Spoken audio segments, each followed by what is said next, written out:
सादर प्रणाम। प्रत्येक पितामाता हार्दिक इच्छा जे सेमानकर संतान बहुत सुंदर, विवेकवान, स्वास्थ्यवान, बुद्धिमान हो।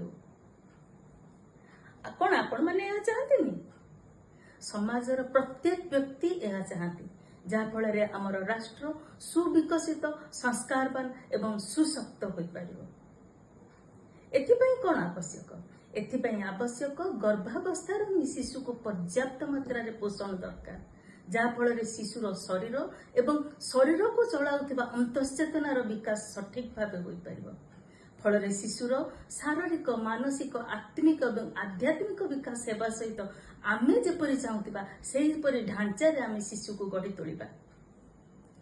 आम मानक घरे भी Ram, Krishna, Subhash Bose, Draupadi Murmu, Sunita Williams, doctor APJ Abdul Kalam परी दिव्य एवं प्रतिभाशाली संतान जन्म लाभ करिबो। किपरि करिबा जदि आपण माने जानिबा को चाहउछंती तेबे एई रविवार 23 तारिख आम सहित जोड़ी होई रहंतु जूम मीटिंग रे। अखिल विश्व गायत्री परिवार रो आशा गढ़िबा संस्कारवान पीढ़ी रो प्रमुख डाक्टर गायत्री शर्मा दीदी ठारू जानिबा। तेबे जोड़ी होबा को आदौ भूलिबे नहीं। लिंक तळे दिया जाइछि। नवजुगर नवनिर्माण रे आसंतु समस्ते भागीदार हेबा। संस्कार व नूतन पीढ़ी रो निर्माण पई आमे शपथ नेबा। धन्यवाद।